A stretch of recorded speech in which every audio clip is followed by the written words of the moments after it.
আসসালামু আলাইকুম। নবম ও দশম শ্রেণীর উচ্চতর গণিত 5.2 লেকচার 3-তে সবাইকে স্বাগতম। এটা সমীকরণ চ্যাপ্টার, সমীকরণের 5.2 অধ্যায়ের নাম। ঠিক আছে, তাহলে চলো টপিকসে আমরা ফিরে যাই। দিয়ে বলছে সমাধান করো ও শুদ্ধি পরীক্ষা করো। হ্যাঁ, সমাধান করো ও শুদ্ধি পরীক্ষা করো। আমরা স্টার্টিং এ সমাধান শেখাচ্ছি, শুদ্ধি পরীক্ষা শেখাচ্ছি, তারপর শুধু সমাধান করব। তোমরা খালি শুদ্ধি পরীক্ষা left hand side right hand side প্রমাণ করবা। ওকে, অঙ্কগুলো নরমালি সমাধান করো। আচ্ছা দেখো, তুমি ইমপ্লাইজ ডেট বা ইউজ করতে পারো। আমি ইমপ্লাইজ ডেট ইউজ করলাম। হ্যাঁ, ইমপ্লাইজ ডেট বা ইউজ করতে পারো। দেখো, যেহেতু রুটের ফাংশন দেওয়া আছে উভয় পাশে বা যে কোনো এক পাশে যদি থাকে, রুট মুক্ত করতে গেলে অবশ্যই উভয় পাশে বর্গ করতে হবে। তুমি উভয় পাশে বর্গ করে দাও, তাহলে বর্গ করলে কি হবে? x - 4 + 2 x + 12। আমরা উভয় পাশে কি করলাম? বর্গ করে দিলাম। ঠিক আছে, তাহলে এখন দেখো, এটা a, এটাকে b ধরো, এই পর্যন্ত রুট আছে। এটা a, এটা b ধরো, এটা a, এটা b ধরো, a + b হোল স্কয়ার করো। তাহলে a স্কয়ার মানে এটা হবে x - 4 স্কয়ার প্লাস সূত্রে 2, a মানে এটা হবে x - 4, b মানে 2 হবে b স্কয়ার, b মানে 2 এর উপর স্কয়ার আসবে, স্কয়ার রুট কেটে গেল, x + 12 আসবে। কার কি বুঝতে অসুবিধা আছে? এখন দেখো, স্কয়ার রুটটা কেটে দাও, x - 4 2 × 4 x - 4, এখানে আছে প্লাস 2 × 4 x + 12, তাহলে x + 12 রাখলাম। আচ্ছা এখন দেখো, আমরা জানি যে সমানের অপোজিট পাশে সেম সংখ্যা থাকলে সেম সংখ্যাটা কেটে যায়। ঠিক আছে, 4 √x - 4, তাহলে 4 √x - 4 রাখলাম। আচ্ছা, পজিটিভ নেগেটিভটা কেটে যাচ্ছে, শুধু 12 থাকে। 4 দ্বারা কেটে দাও তো, x - 4, 4 দ্বারা 12কে কাটলে কত আসবে? 3 × 4 কত আসবে? 12 আসবে। ইন্টু থাকলে ভাগ, 4 দ্বারা কাটলে 3 × 4 কত আসবে? 12 চলে আসবে। একদিকে রুট আছে, একদিকে রুট নাই, তার মানে তুমি কি করবে? আবার পুনরায় কি করবে? বর্গ করে নিবা। তাহলে x - 4 স্কয়ার রুটটা কেটে যাবে, 3 3 কত আসবে? 9 আসবে। একবারই করলাম আর কি। তুমি লিখতে পারো বর্গ করি, বর্গ করার পর এইরকম আসে, স্কয়ার রুট কেটে গেছে, 3 3 কত আসে? 9 চলে আসে। আচ্ছা এখন দেখো, x - 4 যদি পার করে দাও +4, তাহলে 9 আর 4 যোগ করলে কত আসবে? 13 চলে আসবে। তাহলে x = 13। যদি শুদ্ধি পরীক্ষা না করতে বলে তাহলে নির্ণয় সমাধান x = 13। এখন যদি শুদ্ধি পরীক্ষা করতে পারো, তাহলে তুমি শুদ্ধি পরীক্ষা কিভাবে করবা? দেখো, শুদ্ধি পরীক্ষা x = 13 হলে, আচ্ছা এটা লেফট হ্যান্ড সাইড বা বাম পক্ষ, তাহলে আমি লিখবো হচ্ছে বাম পক্ষ। ঠিক আছে, তাহলে আমি এখানে x এর জায়গায় শুধু আমি 13 বসাবো। তাহলে বসাও দেখি, রুট আবার 13 - 4 প্লাস হচ্ছে 2, বিয়োগ করলে 9 + 2। দেখো তো, 3 এর উপর স্কয়ার প্লাস 2 লেখা যায় না? 3 3 কত হয়? 9 চলে আসে, কিন্তু স্কয়ার রুট কেটে গেল, তাহলে 3 + 2 থাকে, যোগ করলে কত থাকতেছে? শুধু 5 আসতেছে। তার মানে x = 13 লেফট হ্যান্ড সাইড বা বাম পক্ষে বসে মানটা আমি পাইলাম 5 পাইলাম। এখন তুমি ডান পক্ষে বসাবা, ডান পক্ষ বসাও, এখানে বসাও, রুট আবার 13 প্লাস আছে কত? 12, যোগ করলে কত আসে? 25, তাহলে 5 5 কত হয়? 25, মান হচ্ছে 5। দেখো তো, বাম পক্ষ এবং ডান পক্ষ মিলছে না? যদি বাম পক্ষ এবং ডান পক্ষ যদি মিলে যায়, তাহলে শুদ্ধি পরীক্ষায় x = 13, একটা হচ্ছে 20, তার মানে নির্ণয় সমাধান 13, এটা অ্যান্সার আসবে। ঠিক আছে, অতএব x = 13 হলে এটি সমীকরণের একটি বীজ।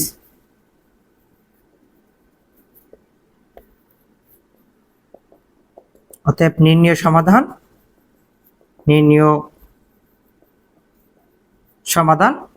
x = 13, এটা হচ্ছে আনসার। পারবো না সবাই? আচ্ছা, আমি এখন থেকে শুধু এইটুকু ক্যালকুলেশন করে দেব। এইটুকু যে মান বার হবো, 2টা বের হোক, একটা বের হোক বা 3টা বের হোক, 2টা বের হতো, এটা 2 একবার বসাইছি, যদি আবার 5 থাকতো, যদি কথার কথা সে 5টা আবার left hand side right hand side বসাতো। যদি লেফট হ্যান্ড সাইড থেকে রাইট হ্যান্ড সাইড মিলে যায় তাহলে শুদ্ধি পরীক্ষায় এটি একটি সমীকরণের বীজ হবে, তাহলে নির্ণয় সমাধান ওইটা অ্যান্সার হবে। আর যদি না মেলে তাহলে শুদ্ধি পরীক্ষায় সেটা হবে না, তাহলে অ্যান্সার ওই একটাই থাকবে। কারো কি বুঝতে অসুবিধা আছে? দেখো অঙ্কটা আরেকবার। এটা অঙ্ক দেওয়া আছে, একদিকে রুট আছে একদিকেও রুট আছে। তোমার ফার্স্ট টাইমে আইডেন্টিফাই করতে হবে কোন একটা অঙ্কের ভেতর যদি রুট ওভার দেওয়া থাকে, তাহলে উভয় পাশে তুমি বর্গ করে রুট মুক্ত করবে আগে ক্যালকুলেশনের জন্য। হ্যাঁ, তাহলে উভয় পাশে বর্গ করে দিলাম। a plus B whole square, square plus 2ab plus B square, square রুটটা কেটে গেল, স্কোয়ার রুট কেটে গেল, 2 দুগুণ 4 যা আছে তাই, 2 দুগুণ 4 যা আছে তাই। এক্স এক্স উভয় পাশে সেম সংখ্যা থাকলে কেটে যায়, প্লাস মাইনাস কেটে গেল, যা আছে তাই যা আছে তাই। 4 দিয়ে কাটলে 3 হয়, উভয় পাশে বর্গ করে দাও, 4 পার করে দাও, যোগ করলে কত হবে? 13 আসবে। x সমান 13, বাম পক্ষে বসানোর পর 5 আসবে, ডান পক্ষে বসানোর পর 5 আসবে। x সমান 13 হলে সমীকরণের একটি বীজ, নির্ণয় সমাধান x ইকুয়াল টু 13। কারো কি বুঝতে অসুবিধা আছে? পারবে না? এবার দেখো নেক্সট নাম্বার, 2 অঙ্ক এরকম দেওয়া আছে। তুমি ইচ্ছা করলে যে কোনো একটা ফাংশন পার করে নিয়ে বর্গ করতে পারো, বা ডিরেক্ট এখানে বর্গ করতে পারো। বর্গ করার কারণটা হচ্ছে রুট দেওয়া আছে, তাহলে আমাকে রুট মুক্ত করতে হবে প্রথমত, তাই না? আমি যদি বর্গ করি দেখো তো তাহলে কি হবে? 11x - 6 রুট আবার দিয়ে বর্গ করে দেব, 4x প্লাস হচ্ছে 5 মাইনাস রুট আবার x মাইনাস হচ্ছে 1। এটা দিয়ে কি করলাম? বর্গ করি। ঠিক আছে, এটাকে আমরা কি করলাম? বর্গ করে নিলাম। আচ্ছা, আমরা উভয় পাশে এখন বর্গ করে দেব। স্কোয়ার রুটটা কেটে গেলে কি হবে? 11x - 6 থাকবে, a minus b whole square, তাহলে এটাকে a ধরো, তাহলে a স্কোয়ার, স্কোয়ার রুটটা কেটে গেলে কি হবে? 4x প্লাস 5 স্কোয়ার মাইনাস সূত্রে 2, a মানে এটা 4x প্লাস 5, b মানে এটা x মাইনাস 1, b স্কোয়ার, তাহলে স্কোয়ার রুট কেটে গেলে কি হবে? x মাইনাস হচ্ছে শুধু 1 থাকবে। আবার দেখো a minus b whole square যদি তুমি করো, স্কোয়ার মানে স্কোয়ার রুটটা কেটে যাবে, বেড়ে থাকবে, মাইনাস সূত্রের 2, a মানে এটা হবে, b মানে এটা হবে, প্লাস b স্কোয়ার, স্কোয়ার রুটটা কেটে গেলে x মাইনাস 1 থাকবে শুধু। কারো কি বুঝতে অসুবিধা আছে? আচ্ছা, এবার দেখো আমরা কি করতে পারি। 11x - 6 ইকুয়াল x আর 4x যোগ করলে কত আসবে? 5x আসবে। 5 থেকে 1 বিয়োগ করলে কত আসবে? 4 আসবে, -2। আমরা কিন্তু একটা রুট দিয়ে মানটা রুটের ভিতর লিখতে পারি। কি কারণে লিখবো দেখো তো? যেহেতু ইনটু অবস্থা আছে, আমরা একটা রুট দেব, মানটা ভেতরে লিখে ফেলবো। ঠিক আছে? আচ্ছা, এখন দেখো তুমি একটু যোগ বিয়োগ করতে পারো। 5x পার করলে -5x, 11 থেকে 5 বিয়োগ করলে কত আসবে? 6x আসবে। 4 পার করলে -10 আসবে, ইকুয়াল টু -2 রুট আবার। আমরা ভেতরে গুণ করতে পারি, 4x দ্বারা x কে গুণ করলে কি হবে? 4x স্কোয়ার, 4x দিয়ে -1 কে গুণ করলে 4x, 5 দিয়ে গুণ করলে প্লাস 5x, -5কে 5 আসবে। আচ্ছা, এখন দেখো আমরা এখান থেকে 2 কমন নিতে পারি। 2 কমন নিলে কি থাকতেছে? 3x মাইনাস হচ্ছে 5 দুগুণ 10 -2 রুট আবার। আমরা এখানে একটু যোগ বিয়োগ করব, 4x স্কোয়ার, 4 থেকে 5 বিয়োগ করলে প্লাস x মাইনাস হচ্ছে 5। আমরা কিন্তু উভয় পাশে সেম সংখ্যাটা ইনটু অবস্থায় আছে, ভাগ অবস্থা আছে, কেটে দিতে পারি। 2 আর 2টা কেটে গেল, থাকে শুধু 3x - 5, এই পাশে থাকলো 4x প্লাস x মাইনাস হচ্ছে 5। ঠিক আছে, তুমি এখন যেহেতু একদিকে রুট আছে একদিকে রুট নাই, উভয় পাশে তুমি বর্গ করে দিতে পারো। যদি এটাকে বর্গ করো তাহলে 3x - 5, এটার উপর স্কোয়ার আসবে, স্কোয়ার রুটটা কেটে যাবে, তাহলে কি থাকবে? 4x plus x plus minus হচ্ছে 5। কি করলাম? বর্গ করি।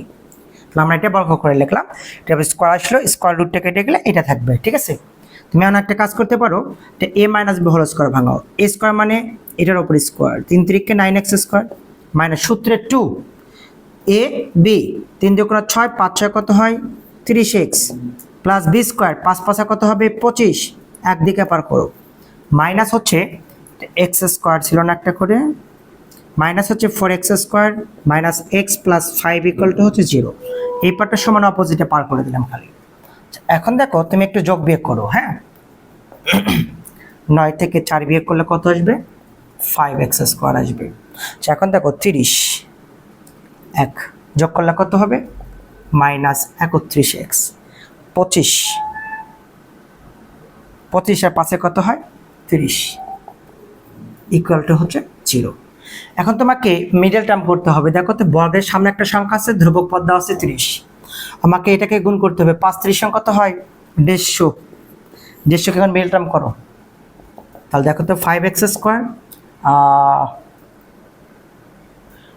25 আর 6 31 হয়, 25 আর 6, তাহলে -25x - 6x + 30 = 0।